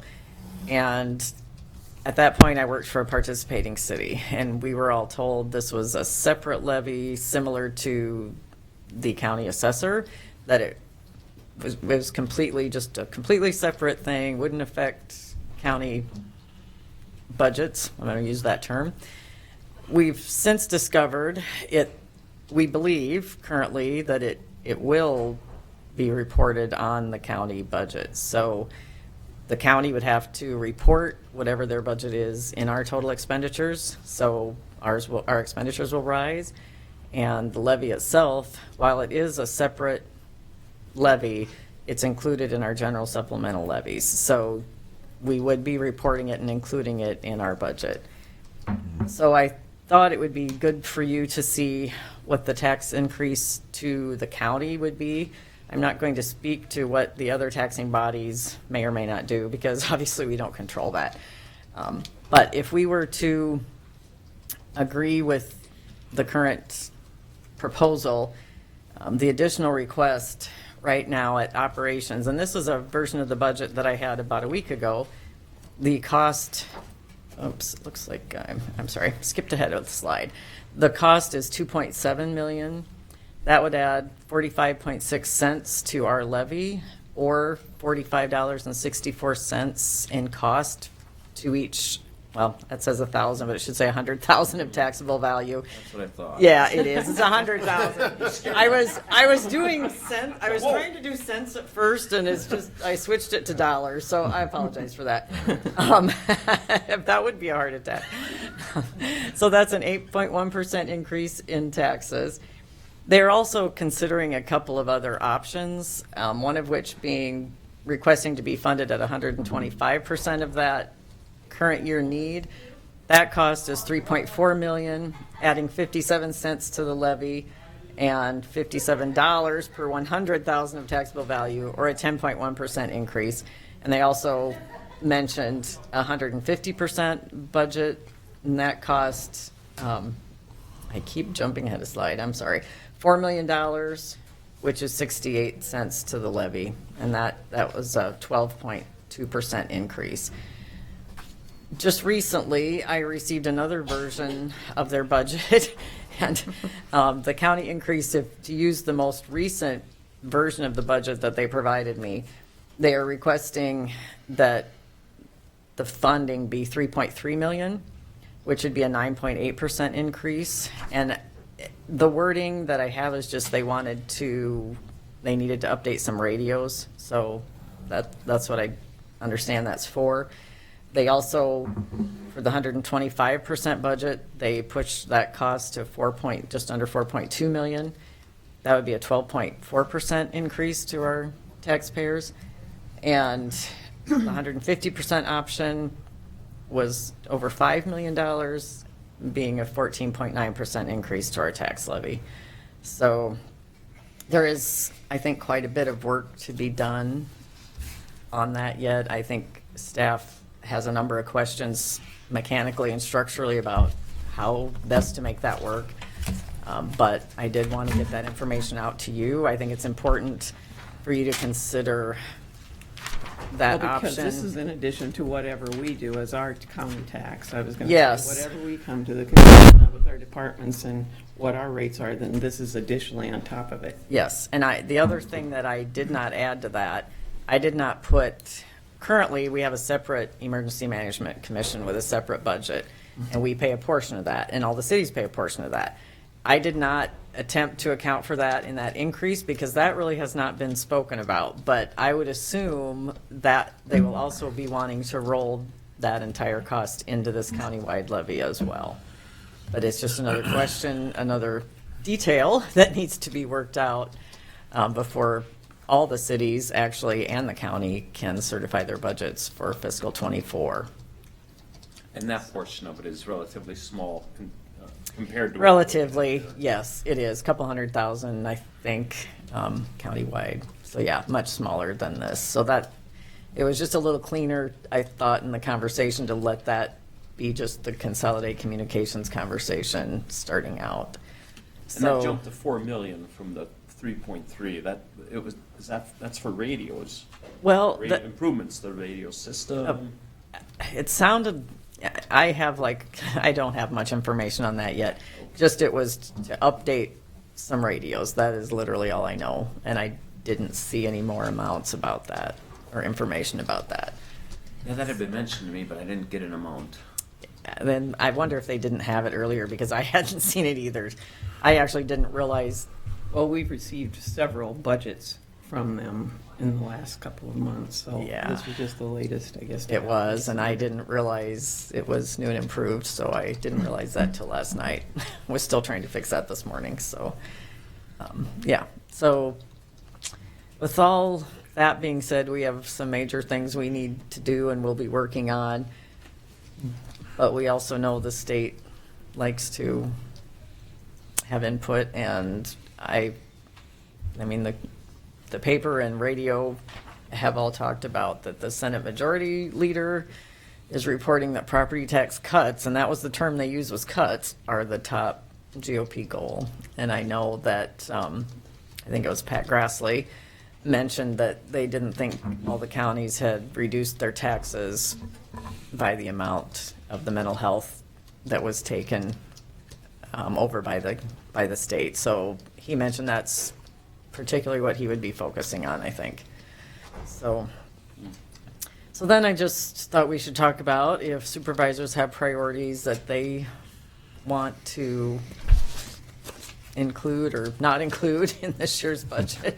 I think staff and I need Well, to a know about priority that. for me is understanding this EMA levy and more information about it and the impact on the county. And I'll just talk a little bit because serving on the EMA commission, I was able to attend those meetings and hear the discussion among all of us. And as Dan and I've had the conversation before too, I am open to discussing and learning more about the EMA levy, and there were several ways we could go about, I think, doing it. This was one that Consolidated Communications took a model from, I think, Johnson County. And I mentioned in the November meeting, I think it was, that I had some concerns that we were pushing. First I said hadn't identified a timeline. I was all for let's go forward on this and explore it and see if it is the direction we want to go. And then the fiscal year 24 came up as being the year to do it.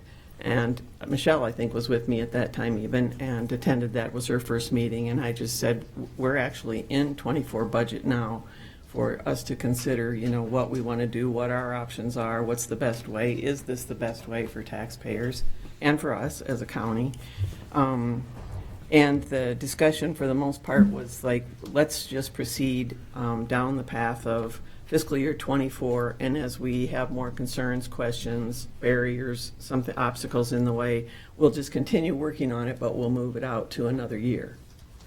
So I was comfortable with that aspect of it. And I did say to them as well later that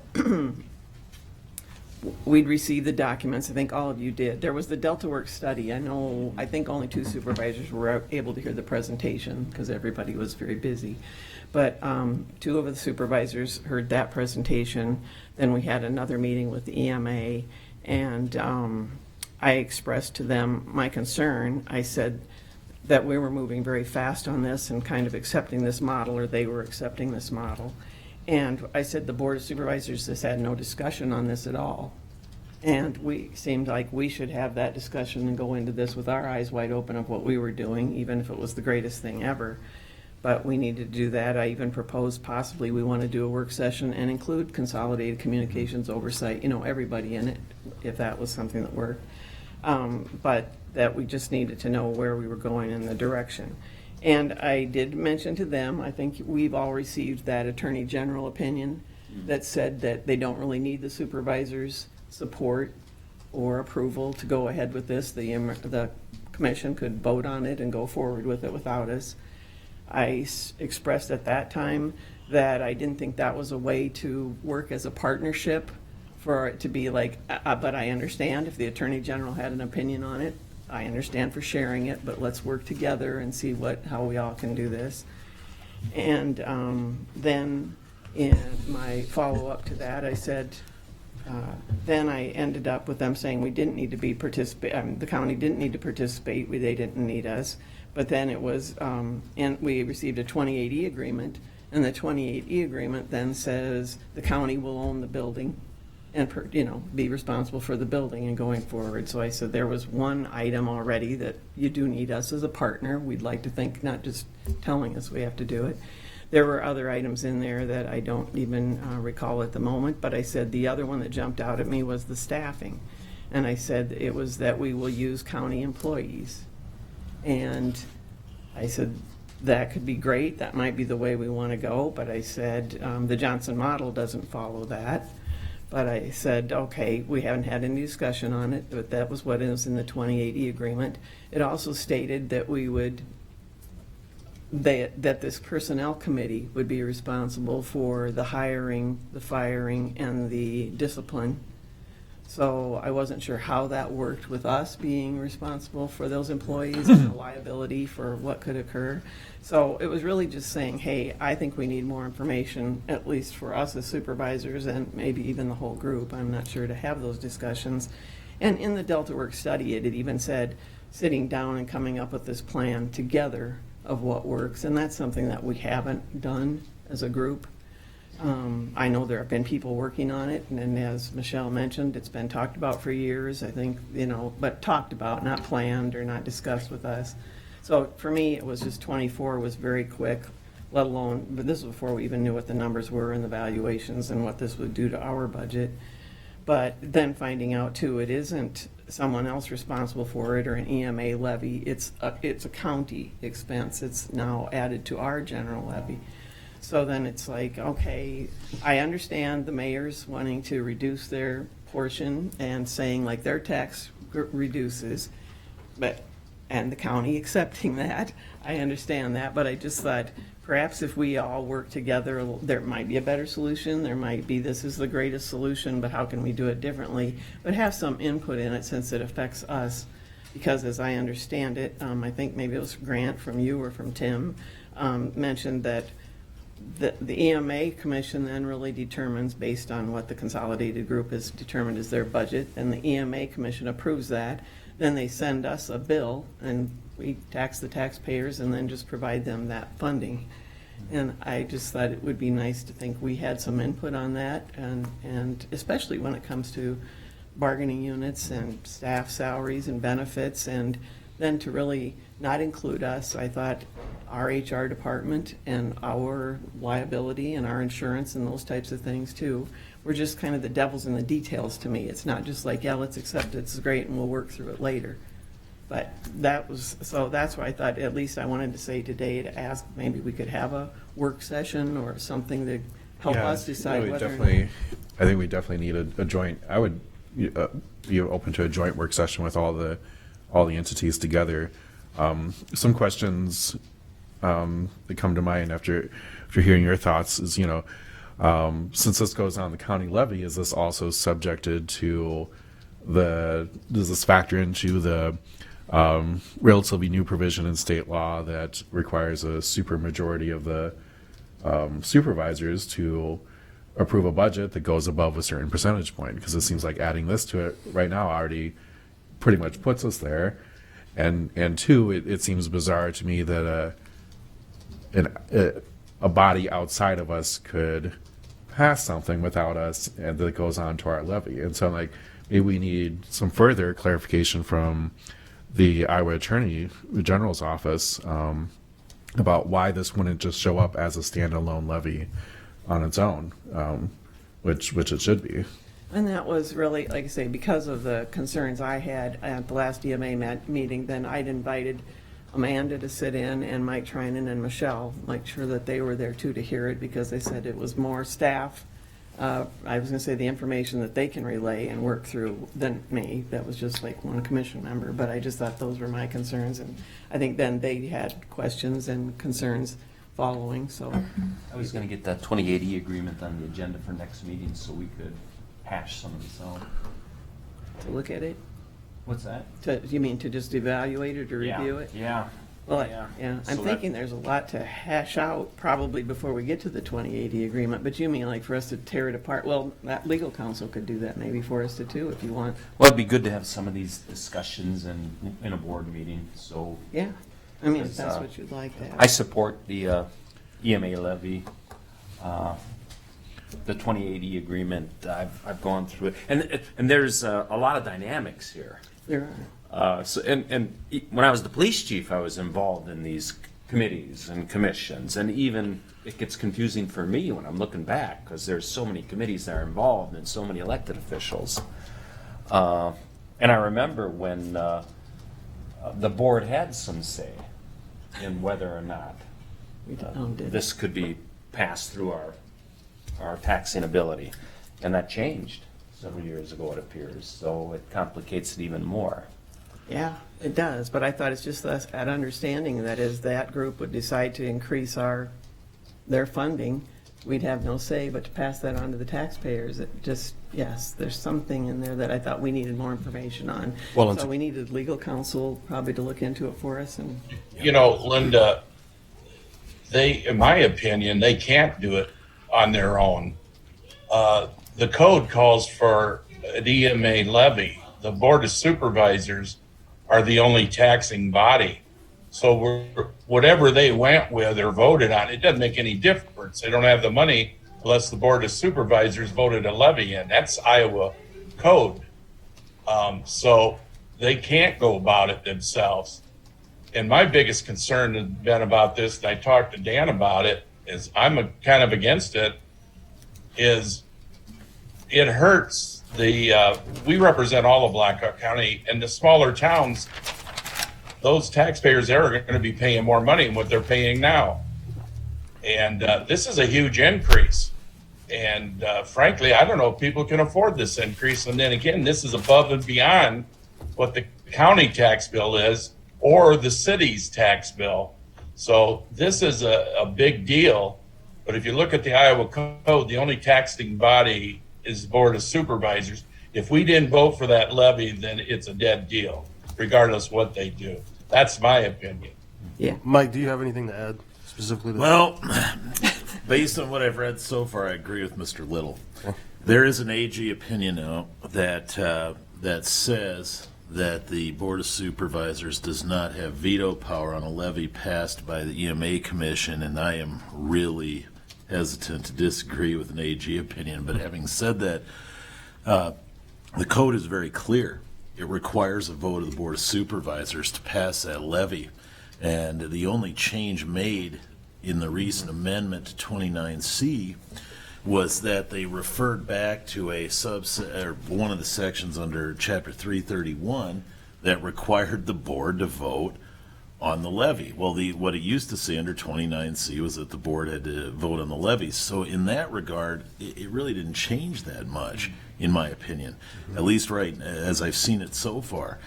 Because of that, I mean, they can't require a vote and then require the board vote yes. That defies my logic anyway. So as a result of that, I think the board does have the power to vote down this levy. Well, we could vote down the levy, but then do we vote down by not supporting, this particular levy, by not supporting a budget? Obviously, we could say we're not going to approve the budget with that in there. Can we remove that from it and still have a budget that we support? Or is that kind of all bets off with that in the budget? I'm kind of curious. There's a lot of things I think we need Well, to ask. it's complicated, but as I understand it, the board can remove things from a budget before it approves it. I've seen it happen here. So I think the board can do that. The bigger issue is, what if you have our cities within the county that no longer budget to fund the emergency response? I believe it would be Consolidated Communications currently. And then if we don't fund it, well, do we not have any funding for it? I mean, that's a question the board's going to have to grapple with. But having said that, I see no requirement that the board vote yes. And I'm a bit troubled. I haven't contacted the Attorney General's office about that opinion, but I'm a bit troubled at the suggestion when they say, because there is wording in 29C that also said that the county must fund EMA. But having said that, if the board must vote on a levy, I don't see how they can say that the board must vote yes. What would be the point of a vote otherwise? But that's that's what they're operating under currently. Is that they have as I understood the Attorney General's opinion, I understood it to say, well, the county's required to fund EMA, and therefore the county doesn't have a veto on that levy. That doesn't seem entirely correct to me, and it's the statute isn't clear with regard to where the requirement that we fund it and the vote on the levy, where exactly they need to meet, if that makes sense. And I might not be articulating this the best, but I think in the past the board got to influence how much the board was willing to fund it. Whereas now the levy gets voted on by the commission and the board has an up or down vote on it. At least that's the way I understand it. I suppose there might be some room, and I'm not sure that there is, but I know that this is being litigated as we speak in some counties, or in one county anyway. But I wonder if the board can't go back and say, EMA, we're voting you down right now, but if you come back at such and such an amount, we'd be more amenable to it. I don't know. Well, that's the whole part of working together, I guess, is kind of deciding where you want to be or where we can be. Go ahead, Dan. I'm conflicted. Now, Michelle has supervisors' priorities. Yes. One priority I have is I don't want to see any bodies added. And that's in conflict with what the EMA is proposing. It's in conflict with NAPCAR. So I'm conflicted on these two issues are at odds with each other in my own mind. And EMAs were like 10 or 12 positions, I think. Consolidated Communicate Dispatch. Not EMA. I mean EMA in the envelope of communications dispatch and EMA, but was that about, I was thinking it was the number now is 20. It's a proposal. Yeah. So the actual budget, the $2.7 million version that was my first number, includes one position, a warrant officer, and that's all it includes. That's what's difficult to talk about. Well, we'll just fund it at 125% or 150% because we haven't analyzed the cost of that, about what that will mean. But their plan over several years is to add employees. Yeah, incrementally. Yes, and the other odd thing about that is they are in the process of implementing training on new software that will change how they do things. It's going to be GIS based, map based, which makes a whole lot of sense for a dispatch operation. So we don't know if that might result in some efficiencies. And that's to be put in place this year, 23. That is a date that I heard thrown out was April 1st. And whether they're able to stick with that, I don't know, but that was a date they were considering. I'd like to ease into some of this. I mean, I'm optimistic the economy is going to get better, but I mean, what are we paying for eggs now? Stuff like that scares me. It's very scary. Linda, there's one more thing too I Yes. asked Mike to check into. The Iowa Code talks strictly about EMA. EMA and Consolidated Communication are two different separate entities. They have two different boards. They're not, quote, joined together at this time. If the code talks mainly about EMA, it doesn't say about a levy for EMA and Consolidated Communications.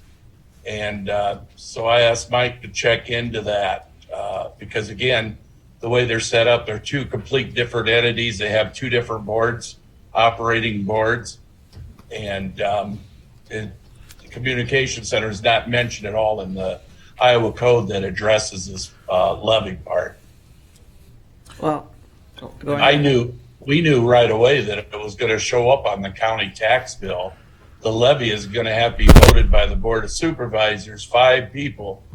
And it's a pretty good increase too, not only talking about our normal budget. So I think there's a lot of discussion that needs to be held yet. And frankly, I don't know if we're going to get it all done before we get into our budget time. Well, that's why for me, the push towards 24 was like way too fast. The 25, we can spend the year discussing some of this and ironing some of it out. But it was, and one of my concerns also was, I said, the taxpayers, I said, we talk about being transparent, and we are in this group when we met as emergency management or oversight people, and we're here and we're talking about it. But I said, I could assure you there's no taxpayer that has any idea what the emergency management levy is that we're talking about and what that's going to do, because this is a tax increase, regardless of who does it, cities or county. But I said, they won't typically pay attention probably to us while we're working on it and while we'd vote on it. But when they get that bill next season, it would be like, what did the county do? Kind of, we become responsible. And I said, my concern is I want to be able to, I said, be diligent. And, Dan, I slow things down sometimes with doing that. But for me, it was just the argument to say, I want to be able to look at a taxpayer and say, I have evaluated it, I do believe in it, and this is why I'm voting for it, because I do feel it's for your benefit or whatever, and this is the dollar amount we think works.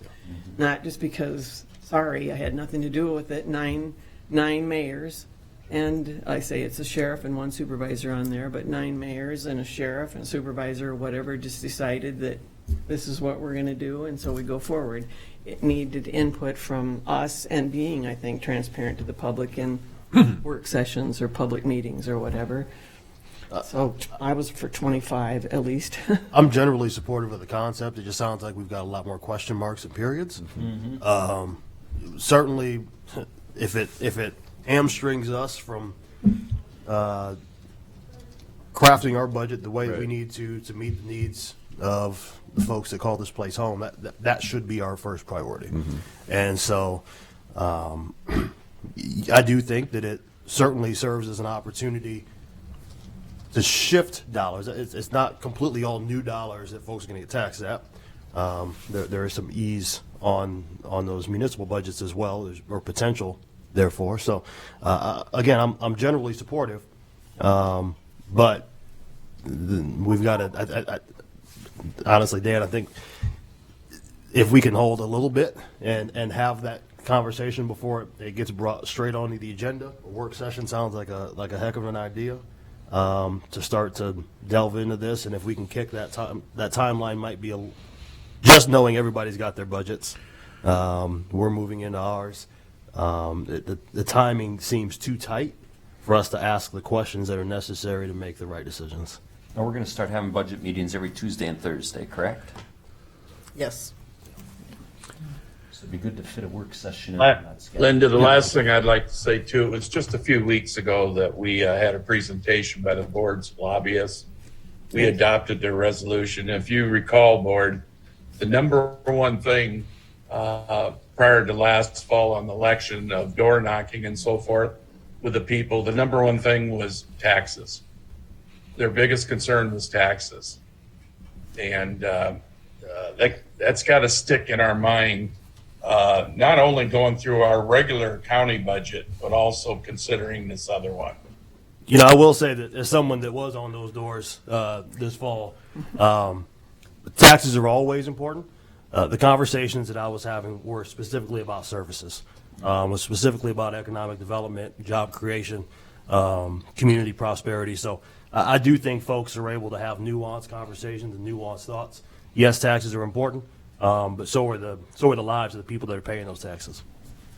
But the biggest concern, Tavis, too, that I've stated earlier is we represent all these other small towns, the Dunkertons, the Hudsons, the Gilbertville, and so forth.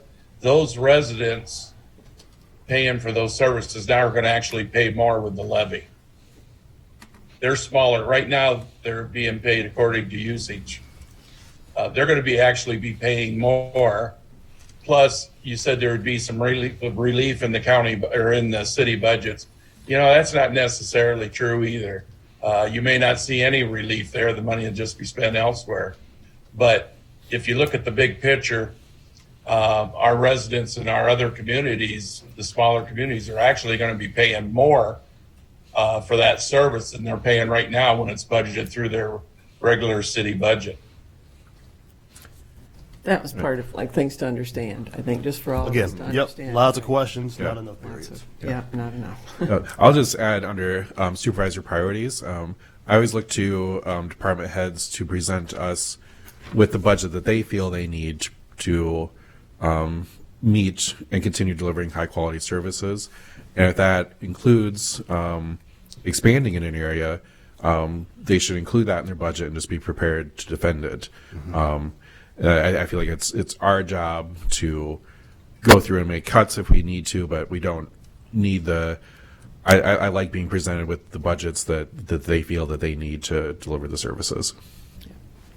I'd agree with that. I wanna see. 100% agree. You too. Okay. It's our job to sometimes tap the brakes, but we shouldn't have department heads in fear of touching the gas when need be, and they do their jobs, we do ours. We do it constructively, yeah, I'd echo Chris's. Then when we make those cuts or those changes, then it's on us really that we've Correct. done that, and not because the staff needs to try to do their services and perform their jobs. They understand their departments, their Better than- needs. It's our jobs to take everything into account, but I don't know if that's what you were looking for our priorities, but I think that's that help? helpful. Yeah. okay. No bodies, okay. 0 bodies, so you think we added some positions last year, just to ask, and no We more? did, There's yeah. nothing else, nothing that could come up from any department that you think could be justified?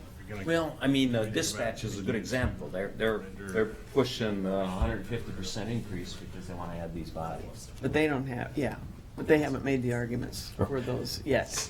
I'm assuming our department heads would, but I'm not saying they will. Haven't seen those budgeted items yet, but I just meant if there were some, I still want to see them, but. yeah, if there's a discussion to be had, let's have the discussion. Let's not cut them off at the knees before they get to the point of creating solutions. Because it's interesting times. Like I say, I think things are going to get better, but I'm concerned about how this next year is going to go. Michelle, I've got a question for you. You were talking about it earlier. Is there a state law? You talked a little bit about the legislators, but is there a state law? Obviously, there isn't, on a cap on what we can hold in reserves. Because I've always felt that our reserves are ridiculously too high. And when you talk about some tax relief in Blackhawk County, there's a good area to start. For years, we hung around the 30%, 35, 40%. And now, if I heard her right, we're clear up there around what was the percent. It was crazy. And that's money that we're using of the taxpayers, but we're not using it. It's just sitting there. So I don't know. I can't believe that we're allowed to keep taxing and building up our reserves when they're that high. So there is not a law. There's been talk at the state level about wanting to have a law, but that has not been done. It's pretty difficult. At least cities still have home rule. I don't know if that law applies to counties as much, but there's lines drawn about where their authority stops, I think. I agree. And I'm going to focus only on the unassigned general fund balance right now. It's at 75% of our expenditures for last year.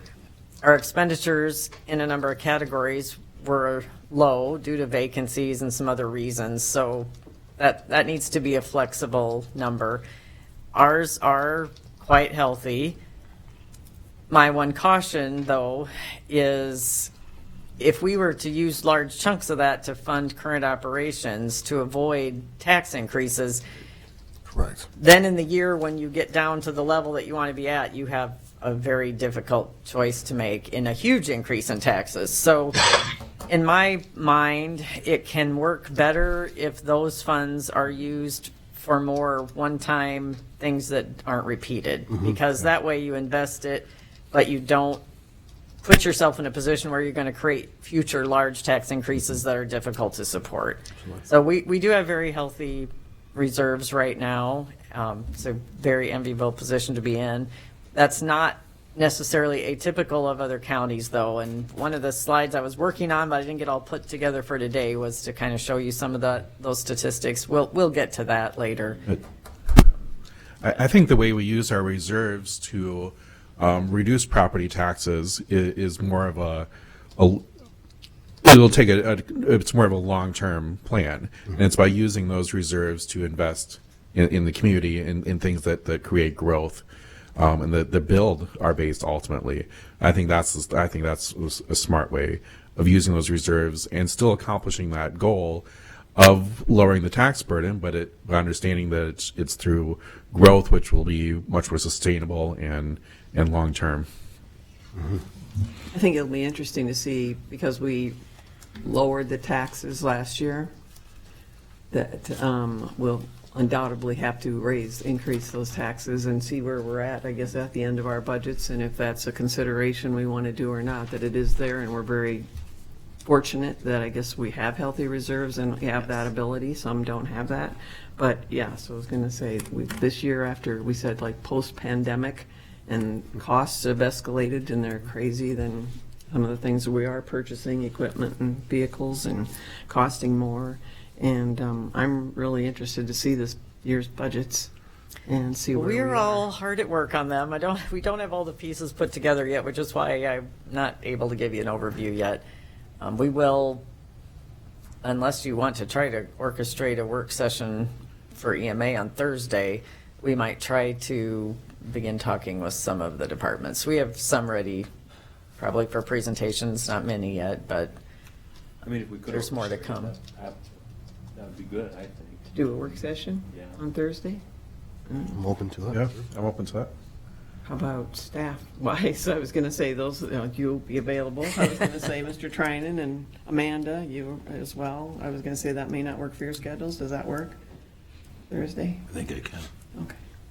Because I know that's, and then I guess we can get the word out, because most are available to Zoom, I would think, too. It's not like they'd have to be in person unless they want to come in person. But sure, we can sure try it. If not, I guess we move on and then do budgets or something. What, your schedule that you were talking about, as far as how you were going to do it previously, I said we, would notify the departments and tell them who was going to be on. Right. They'll all know at least by tomorrow noon if I'm asking them for Thursday. But I would communicate with anybody before we ask them to be on, so they know and can be prepared. And you said those early ones are the shorter kind of. Most likely, they're the ones that didn't have a lot of questions, so they're just more ready to come to you at this point. Some of the larger ones still have issues they're working through, and there's some odds and ends activities that, quite honestly, I'm still trying to figure out who's responsible for them, and I think it's probably the board office because there isn't anyone else, but then you got to figure out the contract and what's going on with that. So there's a lot of learning going on in my office right now. And can we combine some budgets then on Thursday with a work session, or is that too much? are we talking about a work session on EMA on Thursday? I think so. I would very much, unless you're planning on having a series of work sessions. If I'm expected to have an opinion by then, I'm scheduled to be in trial tomorrow. I want at least another week. So maybe a week from Thursday on that to be able to work that up, because that's going to take some time.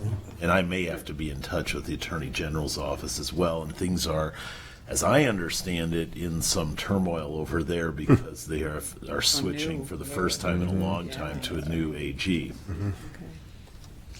Well, we can certainly focus on budgets till then, if that's Yeah. acceptable to. Attorneys always got to complicate things. Yeah. So, did you think another week, did you say, like next Tuesday would be soon enough?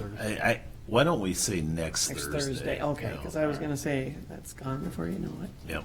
Okay, We'll all right. zoom in. So we'll do a couple departments on Thursday this week then, or?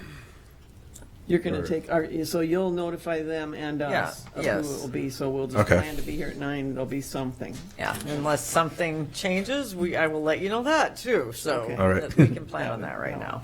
As soon as possible. Before we move too far past supervisor priorities, just to Question? just a quick point, right, is talking about sort of long-term strategy, that strategic plan, making an investment there. I think we're long overdue there, as well as, potentially how we look at just modernizing some operations, whether it be branding, marketing, et cetera. So, but certainly that strategic plan, I think, is a grand scheme of things, a pretty small expense, to help guide some of our decisions moving forward. Not just the statement, but the actual plan for us moving forward. So that'd be something, I guess, when we got to board supervision, or what would That'd be one of that we those have a discussion of topics. whether or not we put that in or not, Yeah. or whatever, okay. All right, have more discussion on it then. Super. So are you I think that's ready all to I have close? today. Anything more Yep. you want from us, or, Nope, I think we're good today. okay? Anything else to add or comment on, Tom? We can probably order some pizzas and just, keep this thing rolling through lunch if we want. No, we're to the end, I think, that's. Thank you. Sure, thank you. Okay, any reports or information from the board? Just have something briefly, and it's, my wife is trying to raise money for a child who was severely burned in Swaziland. And the outpouring of support from the community has been remarkable. The child can't get appropriate treatment in his country, and Shriners Hospital in our country has agreed to treat this child. And so we just need, she's been trying to raise money to get the child here, the social worker, and it appears the woman currently who is caring for the child, and the outpouring of support from the community, even in these hard economic times, has been nothing short of remarkable. Great, Awesome. great to hear. That's Black Hawk County. That's good to hear, thank you. Anything else, anyone else? Offer a motion to adjourn? Second. All in favor? Aye. Who's ever going to oppose that? Huh? Thank you all.